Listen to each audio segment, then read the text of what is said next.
சிறப்பு திட்டங்கள் என நிதி நிலுவையில் இருப்பது தமக்கு தெரியும் என்றும் புதிய ராஜ்மோகன் அவர்களே, மாவட்ட பொருளாளர் சுந்தரேந்திரன் அவர்களே, மதிய அவர்களே, கனகராஜ் அவர்களே, ஈரமுடேசன் அவர்களே, கோட்டராஜ் அவர்களே, ஆனந்தி மன்ற உறுப்பினர் அவர்களே, வட்டக்கலைச் செயலாளர்களே, மாவட்ட பிரதிநிதி, வட்ட பிரதிநிதி உள்ளிட்ட அனைவருக்கும் வணக்கது. தளபதி அவர்கள் பிறந்தநாள் நம்ம வர்ற வருடம் கொண்டாடிட்டே இருக்கோம். வருகிற பிறந்தநாள் வந்து 72வது வருடம் மிக சிறப்பாக கொண்டாடி மாநகரத்தில் அதாவது ஏழை எளியவர்களுக்கு உதவுற மாதிரி யாரால் என்னென்ன உதவி செய்ய முடியுமோ அவங்களுக்கு ஒரு தேவை இருக்கலாம். ஏதாவது ஒரு உதவி கிடைக்கிறது, அரசாங்கத்தில் கிடைக்கிறது, மாநகராட்சியில் கிடைக்கிறது, அந்த இது உதவி வாங்கி கொடுக்கலாம். மற்றும் உங்களான ஆணவனையை ஒவ்வொருவரும் செய்யலாம். அது வந்து மாவட்ட கழகம் தான் செய்யணும், மாநகர கழகம் தான் செய்யணுங்கிற அவசியம் தலைவர் கலைஞர் முன்னாள் தலைவர் அவர்கள் இருக்கார். அதை தொடர்ந்து சிறப்பாக இந்தியாவுக்கே வழிகாட்டியாக அதுக்கு ஒரு உதாரணம் சொல்லலாம். ஏன்னா நம்ம மத்திய அரசில் வந்து கல்விக்கு வந்து எல்லா டிபார்ட்மெண்ட்டுக்கும் இந்தியா ஃபுல்லாக பணம் கொடுப்பாங்க, பாப்புலேஷனை வச்சு கொடுப்பாங்க. உதாரணம் தமிழ்நாட்டில் வந்து நம்ம வந்து ஜிஎஸ்டியில் 2வது இடத்துல வசூல் கொடுத்துட்டு இருக்கோம். நம்ம கொடுக்குற ரூபாயை நம்ம ஸ்டேட் பங்குக்கு என்ன தரணுமோ தராங்க. அதே மாதிரி அதுக்கப்புறம் பார்த்தீங்கன்னா வெளியே தெரியாத நிறைய விஷயம் இருக்குது. ஒரு உதாரணத்துக்கு முதலமைச்சர் நீங்கள் என்ன சொல்லியிருக்காருன்னா, கடலூர் மாவட்டம் மீட்டிங் முடிச்சு ஏற்கனவே போயிட்டுருக்காரு. நீ பணம் கொடுத்தா கொடு மிரட்டலுக்கு போய்விட மாட்டான், 10,000 கோடி கொடுத்தாலும் நீ சொல்கிற கோரிக்கை ஏற்றுக்கிற மாட்டேன்னு சொல்கிறாரு. அதுக்கு நான் என்ன சொல்கிறேன்னா, அதை எப்படி வசூல் பண்ணணும் நம்மளுக்கு தெரியும். முதலமைச்சருக்கு வட்டியோட வசூல் பண்ணிக்கலாம். அதுக்கு ஒரு உதாரணத்துக்கு நான் சொல்கிறேன்.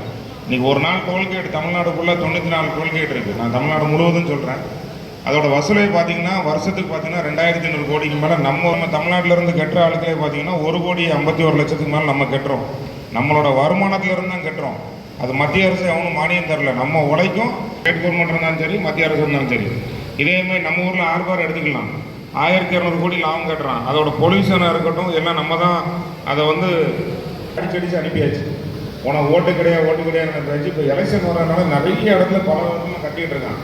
அதுக்கெல்லாம் முடிவுரை கட்டணம் என்னன்னா ஒரே ஒரு அடி, இந்த தமிழ்நாட்டு போக வேண்டாம். எல்லாத்துக்கும் தெளிவாக தெரியும். திராவிட கட்சியில் உள்ளவங்களுக்கு நீங்கள் நிறையா பேர் பக்கத்து சைடு ஆந்திரா, கேரளா, சபரிமலைக்கு வயம் போகிறவங்கள கேரளாவுக்கு போயிருப்பீங்க.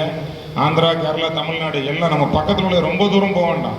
இதில் வந்து அவங்கவுங்க தாய்மொழி அதான் நம்மகிட்ட ஒவ்வொரு நம்முடைய அசைவிலும் நாம் டீ கடையில் நின்னாலும், திண்ணையில் உட்கார்ந்தாலும், பஸ்ஸில் பயணம் செஞ்சாலும் நம்முடைய இலக்கு 2026 தேர்தலை நோக்கி இருக்க வேண்டும். யார் என்ன பதில் பேசினாலும் பதில் தைரியமாக கொடுக்கணும். நம்ம அந்த அளவுக்கு நல்லாட்சி புரிந்து வருகிறார் நம்முடைய தளபதியார் அவர்கள். மிகவும் நம்முடைய தளபதியாக பொறுத்த வரைக்கும் அமைதியோடு தான் இருப்பாரு. ஆனால் கரெக்டாக நச்சுன்னு அடிப்பார், கொண்ட கொள்கையில் உறுதியோடு இருப்பார். கலைஞர் காட்டிய வழியில் இன்று வரைக்கும் அவர் நல்லாட்சி புரிந்து வருகிறார், கலைஞருடைய ஆட்சியை நடத்தி வருகிறார் என்பதை எல்லாருக்கும் தைரியமாக சொல்லலாம். நம்ம வந்து எடப்பாடி மாதிரி நம்ம ஒன்றும் மத்திய